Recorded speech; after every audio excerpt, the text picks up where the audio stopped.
Welcome to Ghost of a Podcast. I'm your host, Jessica Lanyadoo. I'm an astrologer, psychic medium, and animal communicator, and I'm going to give you your weekly horoscope and no bullshit mystical advice for living your very best life. Welcome back to Ghost of a Podcast, where astrological advice gets super practical. At least that's what we're going for. This week's question comes from Silly Sagittarius, and it goes like this. As I've delved deeper into myself and astrology, I've found that romance, relationships, and intimacy may not come as easily to me as it does others. Astrology apps and natal chart interpretations tell me my happiest relationships will come later in life, quote unquote. I consider myself a romantic and I crave intimacy and romance. I've become aware also of the ways I am inclined towards unconventional relationships, such as non-monogamy, and how, despite wanting to be free and sexually liberated, becoming intimate with someone will most likely require me to first build off a foundation of friendship. I've recently come to terms with my bisexuality only in the past 2 years, and I've never been in a relationship. I've only been intimate with one person. I'd really love to know, what does this, quote, later in life business really mean for me now and for future me in terms of relationships? How can I best satisfy my cravings for intimacy, physical affection, romance, and connection in a way that is healthy and sustainable? This podcast has been so incredibly helpful to me in navigating the chaos of 2020 and 2021. Thank you for all you do. All my love, Silly Sagittarius. And she was born December 18th, 2001 at 10:26 a.m. in Clayton, Australia. Okay, so there's something that I want to say that I've said a bunch of times in a bunch of ways, but it's really important. There's a lot of reasons why sun sign horoscopes have, for generations, been like the main thing that most people know about astrology. Some of those reasons are, shitty reasons. But one reason is because astrology is incredibly complicated. There are so many layers, and there's so much that happens in the synthesis of looking at a person's birth chart. Astrology is nuanced, and because it's interpretive, the values of the astrologer doing the interpreting, the worldview of the astrologer doing the interpreting, and the communication skills of that astrologer are all going to meaningfully shift what you hear from that astrologer. And so whenever you're dealing with astrological content and it doesn't cite who wrote it, who said it, I personally am instantly suspicious. Same thing with any kind of reporting in general. Like, I want to know who wrote that, who said that. And any kind of resource that you're using that doesn't cite a source, that doesn't credit the specific writer, you want to use a much bigger grain of salt with that source than you would with anything else, which I understand implicates a lot of the most common and accessible resources with astrology. But here's the thing. If we love astrology, and we love astrology, if we use it to understand ourselves and understand the world and make life choices, like really take it seriously in this way, then we've got to be critical about the resources that we use. And we've got to use common sense, right? Right. And so this is where I noticed that even the biggest astrology fans struggle because we want to believe that things are simple. And many astrologers are happy to make things simple for you. But that's something that I think is problematic because it's not nuanced. It's not accurate. The human condition is complicated. The birth chart is complicated. Astrology is complicated. So I say all of this to say that certainly there are some things in a person's birth chart that can indicate that love comes later. But to your question, what the fuck does that mean? Love comes later. Does that mean the experience of intimacy and LOVE won't happen until you're in your 30s, your 60s? Or does it mean the kind of love that is healthy and sustainable where you get into a committed long-term relationship in a heterotypical way, that won't happen until later? Well, that depends on who's writing the astrology content, right?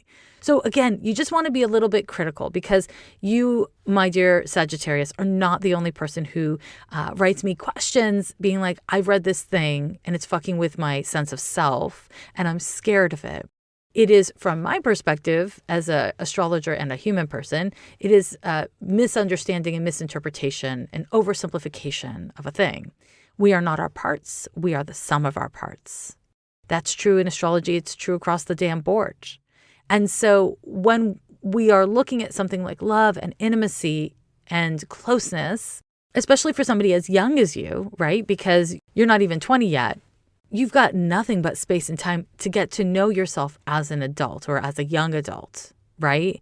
I think it's really important, especially when you're young or you're a person who doesn't have a really solid sense of self and you're not really certain of who or what you are. It's important to be very careful when reading astrology content. There's so many apps out there. There's so much content out there. But how do you use discretion, right? How do you use critical thinking? If you're feeling vulnerable and something claims to tell you who and what you are and how your life is going to be lived, well, it's tempting to kind of give your power away to that, but it's not very helpful.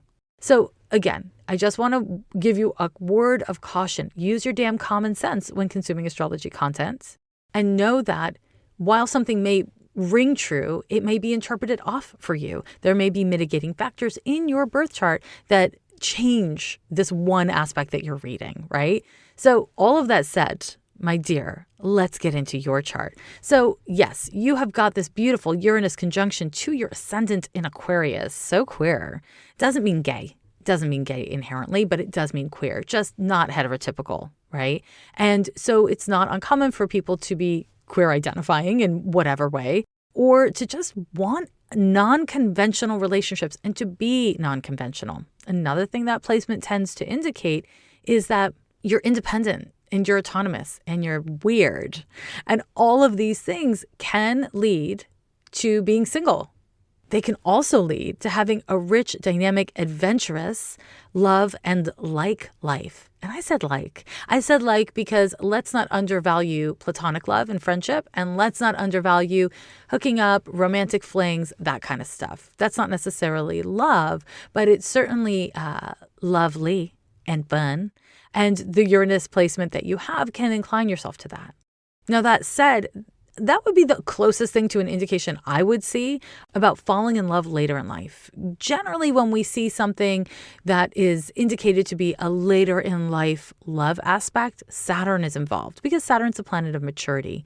And generally speaking, that refers to post-Saturn return. In other words, in your 30s and older.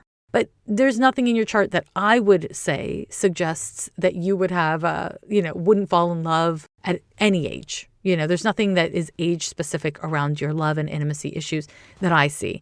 Now, that said, do we grow up and grow into ourselves and ideally have more perfect and self-appropriate loves as we go? Yeah, a lot of us do. So there is that, but that's not exclusive or specific to you. The only difficult Saturn aspect you have in your birth chart is a Saturn square to Mars. Mars is in your first. And that is the aspect in your birth chart that indicates that you absolutely prefer a foundation of friendship or safety. And that for you, closeness and safety come from friendship. They come from knowing someone. That may show up around your sexuality and your dating life. Honestly, it may not. And most likely, it'll ebb and flow over the course of time and in response to whatever situations you find yourself in. Now, you do have a Venus-Pluto conjunction in Sagittarius, and it's real close to your sun. So this is the aspect in your chart that I'm assuming you read about, and it said that things are hard for you or, harder for you than others. And I kind of tend to reject X is harder for me than anyone else kind of thinking, because there are so many people who have hard Pluto aspects. And we don't need to be perfect. We don't need to be easy. We just need to be whole and to do our best to, as we grow and evolve, to be authentic to who and what we are, and empathetic and resilient and all the other things that all people need to be, right? If you're going to find love and happiness in relationships, you don't need to be perfect. You just need to find somebody who's a good match for you, who's a healthy match for you. In other words, somebody who likes intensity because you're intense. Pluto conjunction to Venus is an intense natal aspect. It can bring up control issues. It can make it hard for you to trust people. It can make you a little paranoid. It can also give you really compulsive and obsessive crushes. This isn't a bad thing, right? It's not a bad thing. What it is your nature. And your intensity is something for you to accept and work within a healthy way. So to your kind of main question of how can you satisfy your cravings for intimacy and physical affection, you don't specifically say sex, but I'm guessing you're kind of getting at that in a way that's healthy and sustainable. It's through remembering to have fun. It's remembering to be yourself. You don't need to convince other people to like you. You don't have to be easygoing. You just want to show up and be yourself and be receptive to other people. And if you get to know someone and it feels exciting, to pursue it. And if it doesn't feel safe, to stop. And if it does feel safe, to keep going. A little bit of danger, just a little bit of danger can be very exciting. It can be very exciting sexually, romantically, all of that. So we don't want to get bored in our love lives, right? So over prioritizing safety can sometimes become a way to keep ourselves stuck or hide ourselves away from our intimacy issues. It's about a balance. You have a Moon-Neptune conjunction in the 12th house. This strengthens the need for boundaries. This particular aspect, from my perspective, is the one to focus on in terms of cultivating a healthy love life. And when I say a healthy love life, I mean loving yourself and also allowing others to love you and understanding what love is and loving others. It's all the pieces. It's not just the one. And that natal aspect of the Moon conjunct Neptune, it makes you hyper romantic, super tender-hearted, and devotional in the way you love. And so cultivating boundaries, that is really the thing that's going to allow you to have intimacy in a way that feels good and that is sustainable. And you might notice that none of what I'm saying is indicating that it has to take a long time. I mean, I don't really see a time limit on this sort of thing. And I would say that from a really traditional, heterotypical kind of standpoint, I can see how an astrologer or, some AI or, whatever random astrology anonymous resource might say, oh, you have a hard time in love. I could see that in your birth chart, how someone would come to that. But that is only if you want the most traditional of things in life, which I don't think you do. So in other words, if you're supposed to be the girl and you're supposed to be with the guy and you're supposed to be monogamous and you're not supposed to be too loud or too big or too much, you'll have a hard time. Sure. Yes. But so will most people. But for sure, your chart suggests a hard time. If you can be a whole person with strong opinions, with a need for time alone, with a need for closeness and intimacy, and for sex to sometimes be super important and other times to not be the most important thing. If you get to show up in your relationships and have healthy boundaries and have intensity and have closeness and to have things be flexible and fluid, then there's no reason for you to have problems in your love life outside of the regular problems that literally everybody has. I mean, most humans have problems with their love lives, right? You don't need to fit into a box. You don't need to fit into a box of what me or any other astrologer tells you. And you don't need to fall into a box that society has put out for you.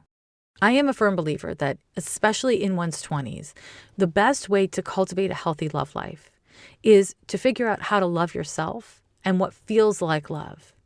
Whether or not you have the capacity to allow others to love you in a way that feels like love, and whether or not you have the capacity to show up for others in a way that they're telling you does or doesn't feel like love. Cultivating those skills in your 20s is really the way to have not perfect relationships, not easy relationships, but relationships that empower you to become the person that you are meant to be, so that you can be in the kind of relationship that you can sustain over the course of the long haul, if that's what you choose to do. I am absolutely of the mind that you can be non-monogamous or poly and still be in a relationship with somebody, a committed relationship where you grow old with somebody. There are so many ways of living. There's so many ways of doing it, of being yourself and of falling in love. All you need to do is figure out the ways that work for you and find like-minded people that you want to bone that have a complementary vision. We don't need to date ourselves. We don't need to date people who are just like us, but people who complement us and who essentially are down to have the same life experiences over the long haul. That's the gold right there. So I hope this was helpful. If you want to fall in love, go forth, get messy, have some fun, and know that when and if you break up with somebody, when and if things don't go great with somebody, That's not an indication of your future. It's an indication of your present. When a relationship ends, it is not a failure. It is simply an ending. And in order to evolve and grow, we must outgrow things. So don't be scared of the natural evolution of your love life and also of your own emotional capacity and your sexual capacities. Be patient and self-accepting and go from there. Okay, so you know that Ghost of a Podcast is recorded on Anchor, and I am a huge fan of it. Anchor is so easy to use, and it distributes your podcast for you so that it can be heard on Apple Podcasts, Spotify, and basically everywhere else that podcasts are heard. Plus, you can make money from your podcast with no minimum listenership. Seriously. Download the free Anchor app or go to anchor.fm to get started making your own podcast today. There is a massive pipeline underway in northern Minnesota that violates Indigenous rights and would carry the pollution equivalent to 50 coal power plants. The bulldozers have arrived to plow through sacred wild rice watersheds, over 800 wetlands, and 200 bodies of water. Indigenous water protectors are fighting to protect their land, but the drones are overhead and the police are militarizing. President Biden has the power to stop this project. He can review permits granted by Trump and halt Line 3 construction immediately. We need to make it clear that the Keystone XL, Dakota Access, and Line 3 pipelines must be stopped. If you're not in the area, one way to get involved is to visit stopline3.org to learn more about Line 3, to get involved, and to sign their petition. Thrive Cosmetics is a beauty brand that goes beyond skin deep. On Juneteenth of this year, they donated 100% of profits from all purchases to organizations supporting racial and social justice and advancing African American and Black communities. Also, Thrive Cosmetics makes high-performance, vegan, 100% cruelty-free products without the use of parabens or sulfates. When I'm booked solid with video meetings, I reach for the smudge-free, flake-free, clump-free liquid lash extensions mascara. They do wonders for my thin, weak little eyelashes. I seriously love everything about Thrive Cosmetics. Their products are amazing, and their bigger than beauty mission is truly inspiring. You're going to love them as much as I do. Visit thrivecosmetics.com/Lanyadoo for 15% off your first order. This is an exclusive offer you can only get here. That's Thrive, CAUSEMETICS.com/Lanyadoo for 15% off your first order. The link is in show notes. Do you like Ghost of a Podcast and want to make your own podcast? Let me tell you about Anchor. It's free, and there are creation tools that allow you to record and edit right from your phone or computer. And let me tell you, I'm a total technophobe, and this is really easy to use.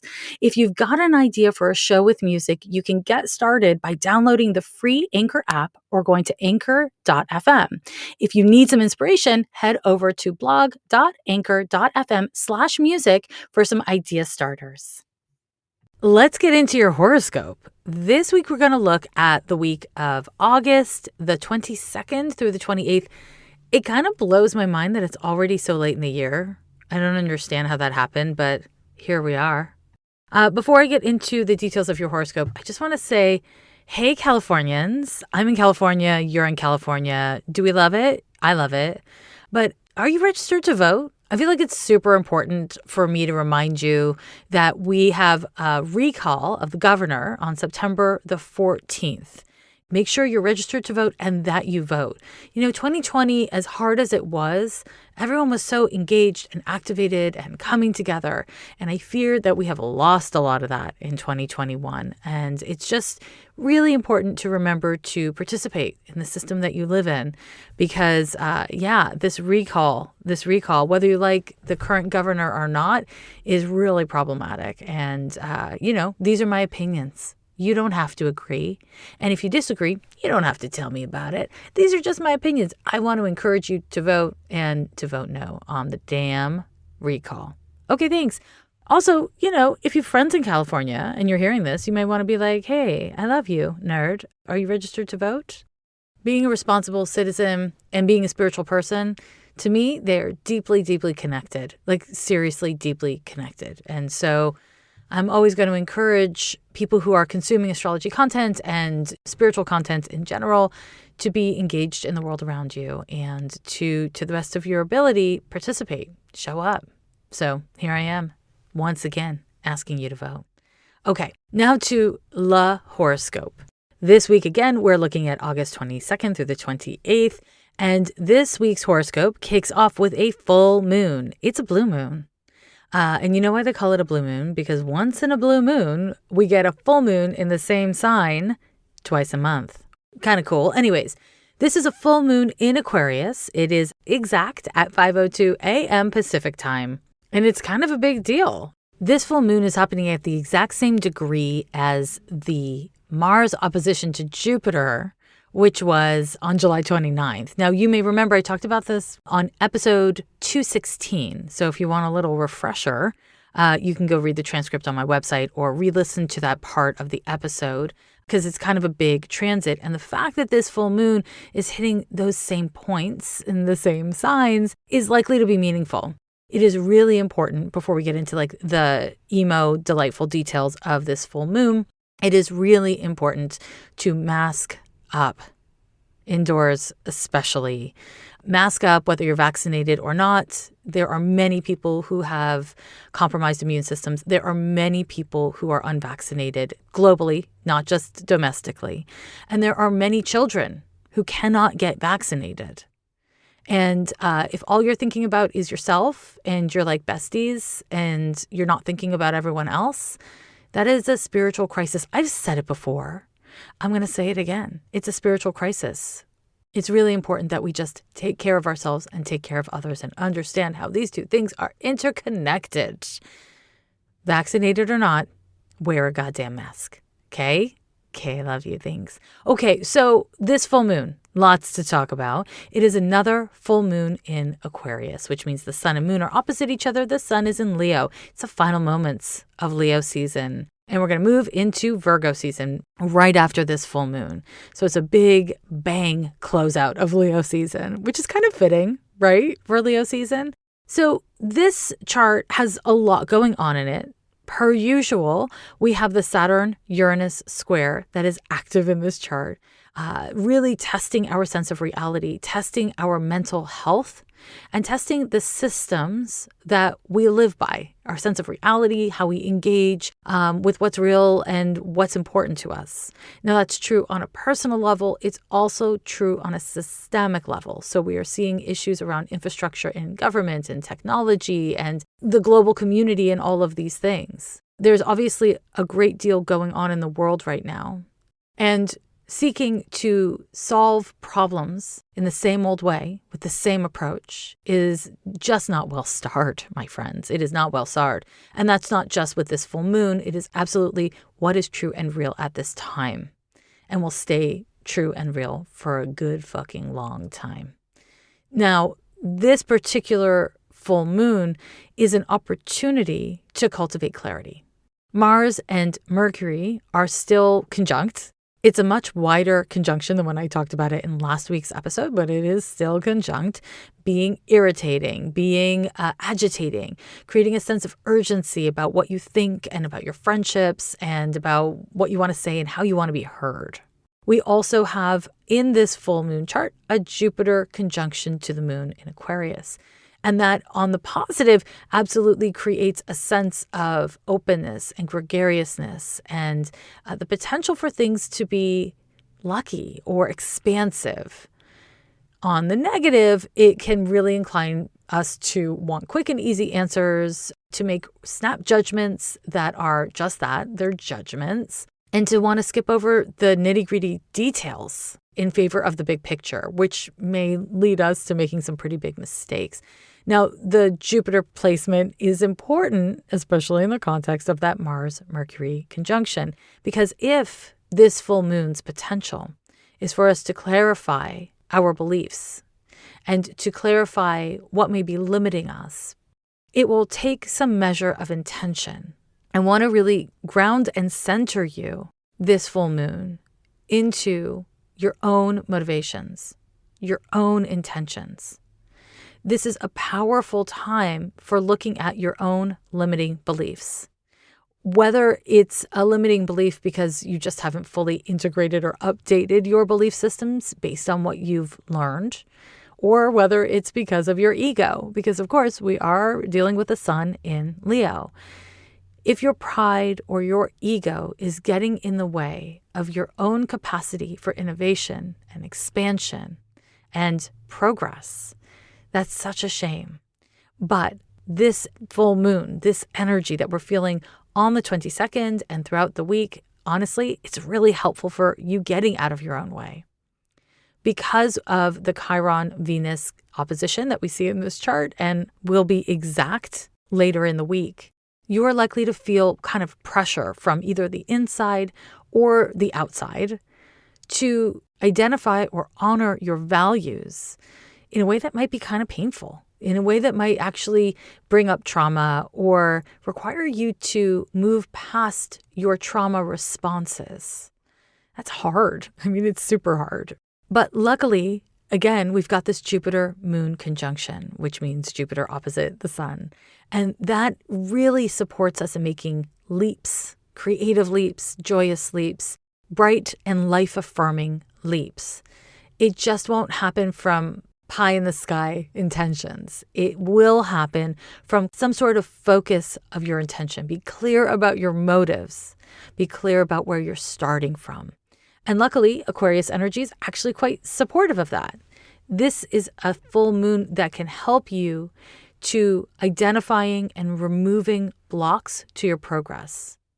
So I'm going to give you a little woo ritual bit of advice, and it's really simple. I personally am a fan with any kind of ritual work, with any kind of full moon or new moon work, to spend some time alone, to slow down, to turn off devices, to get present, and to do whatever intention setting or clearing work that feels right. And as a reminder, you want to clear with the full moon and set intentions with the new moon. This particular full moon, may I recommend considering the role of pride in your values, the role of pride in your choices, your actions, and your motivations, and to question whether or not that's getting in the way of your wellness, your progress, your authenticity. Because if so, you can work with that. This is a time for clarifying blocks or impediments on your path. If you're willing to get a little piece of paper and a pen or a pencil and write down all of the things that you see as self-imposed blocks, external blocks, whatever it is, things that you know are blocking your progress, just write them down.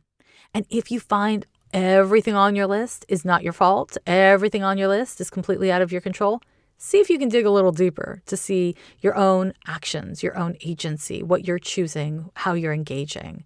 Because ideally speaking, we can see both the things that are out of our control and the things that we are choosing consciously or not, right? You want a balance, ideally. Every situation's different, but generally and broadly speaking. So write all that shit down on a piece of paper. Get yourself some sort of plastic bag, but don't buy new plastic. I'm not encouraging that for woo work. Basically wrap a thing up. So get your piece of paper once you've written all the things that you are aware exist inside of you, blockages, you would like to remove them, and wrap it up in some sort of plastic. Throw that shit in the freezer. Put it on ice. Put it on ice. And that can help you to get a little bit of distance on that. And who amongst us could claim that an Aquarius moon isn't a little distant and icy from time to time? I mean, really. So this exercise is one for acknowledging and externalizing your blocks and putting them on ice so that you can get a little bit of space from them and start to work with them with a little less urgency and a lot more intention and clarity of purpose. Now, the sun's in Leo, so we can't stop there. The next thing I want to encourage you to do once that is all done is write down a gratitude list. What are all the things that you are grateful for? What are all the joy points in your life, the pleasure points in your life? What can you acknowledge is abundant, thriving, lovely, fun in your life or in yourself? Write that shit down and then give yourself a treat.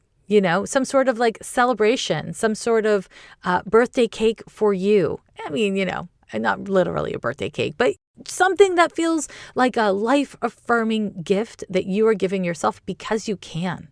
and because you deserve it. Another thing worth mentioning here is that Neptune is opposite Mercury in this chart. Now, it's wide. It's not exact. It'll be exact later in the week. So Neptune is high spirituality, but it's also the planet that governs disassociation and anxiety. So what we want to do is have healthy enough, grounded enough boundaries that we can be in the sweet spot between being hyper-realistic and abandoning our shared reality and linear time altogether. Because we're in this body, on this planet, for a reason. And on this planet and in this body is linear time. This is the time of this condition, this goddamn human condition. So, we got to work with that because that's part of the human lesson, is working with linear time. And Neptune opposite Mercury, not super great for that. In fact, this transit absolutely has the impact of triggering anxiety as we are struggling with things we don't totally understand or we don't want to accept. And so it's really wise for you to look at where you are or are not in acceptance of your current reality, of your starting point. In clarifying this, again, you're doing the work of the full moon.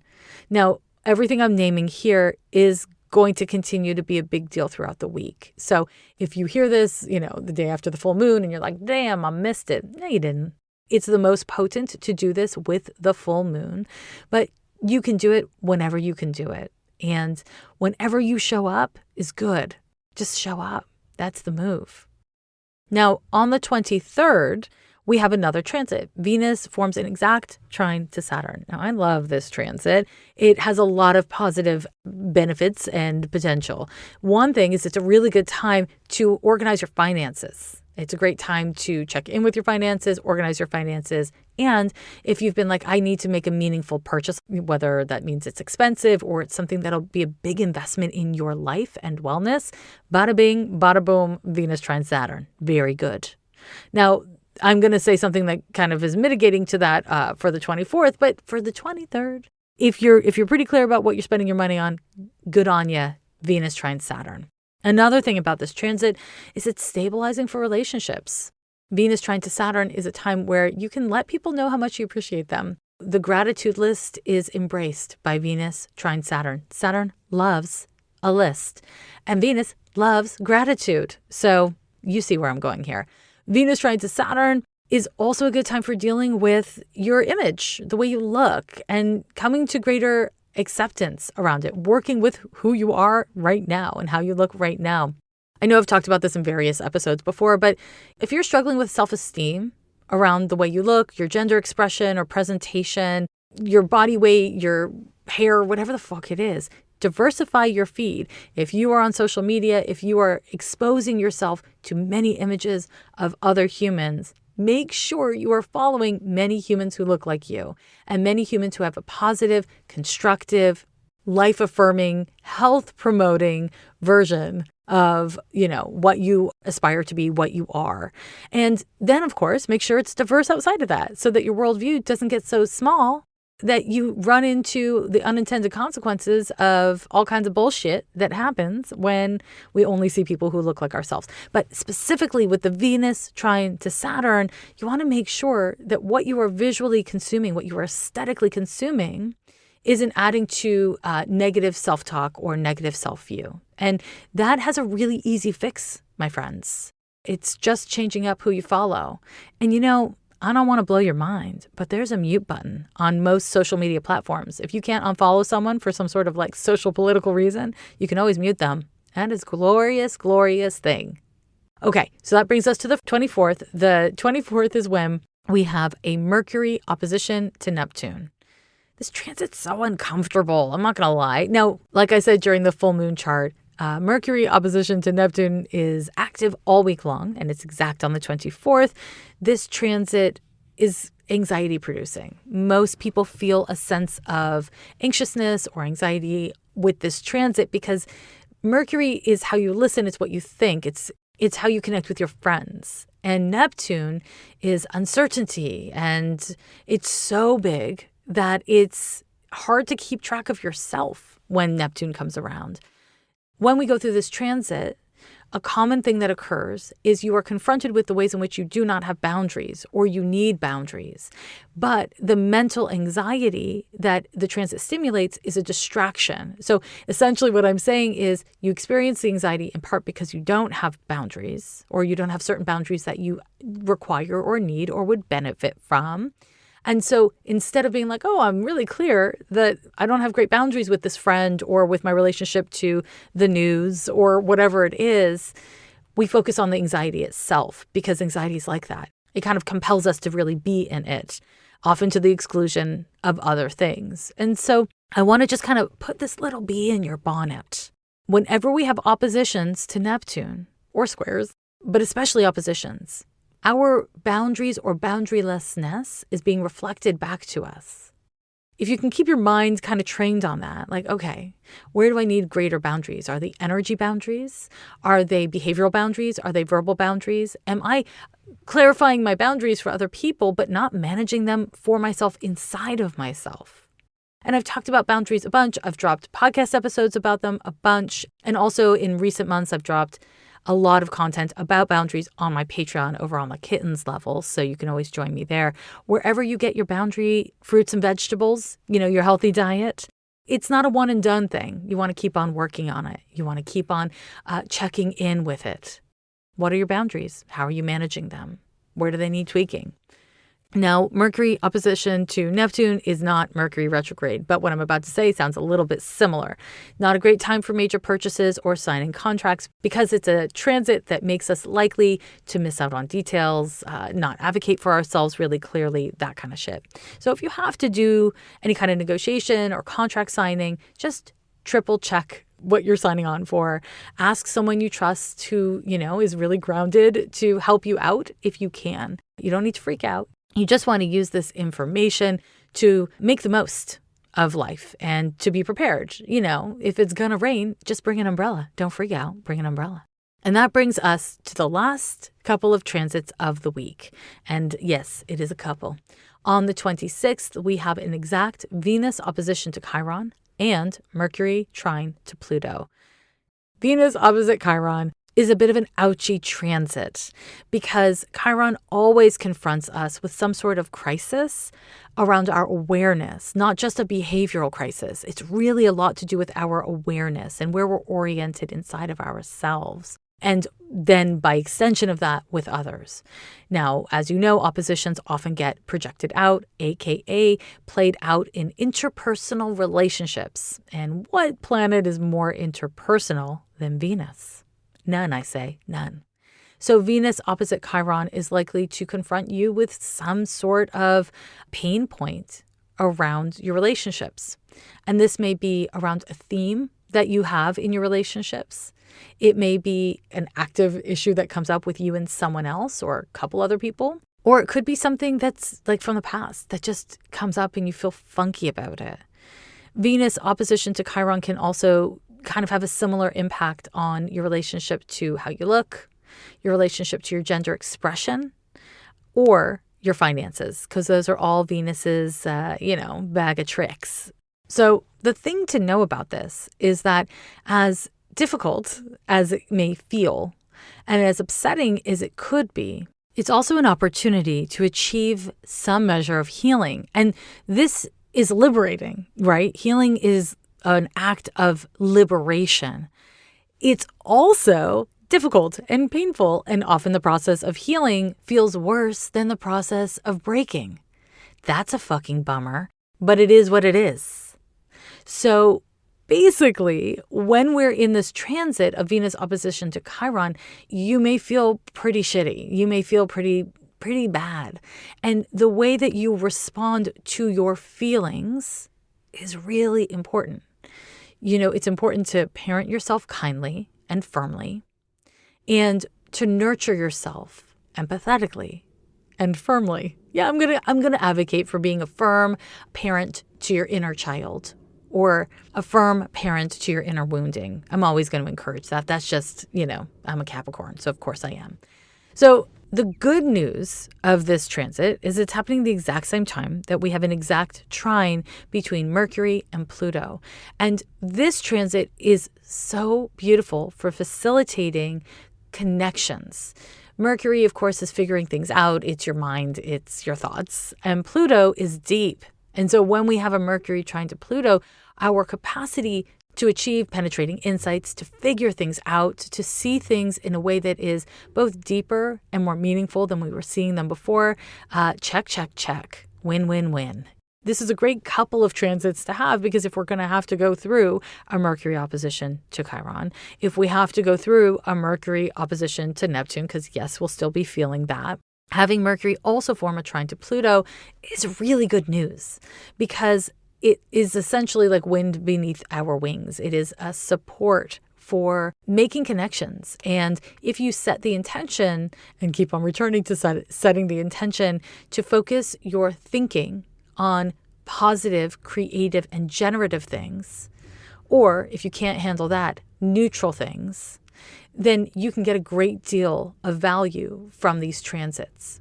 I want to just kind of take a moment to synthesize the impact of this week's transits. While the world is absolutely in a very vulnerable place, while there is so much happening, our capacity to come to greater clarity and to mobilize based on what we value is absolutely present. But it takes intention, and it takes aligning with your values in a grounded way. It also requires being willing to look at the role of pride or egoism and whether or not it's getting in your way. This week's astrology is likely to kick up a fair amount of anxiety and negative self-talk or relationship struggles. And if this happens for you, any of these things happen for you, it's an opportunity to get clear about your boundaries, where they need a little work and a little TLC and where they don't. You know, what you can do and what you need to let go of. Because sometimes, my loves, sometimes in a personal relationship, you have all the information you need and there isn't anything more to do. That happens. And it's sad, but it happens.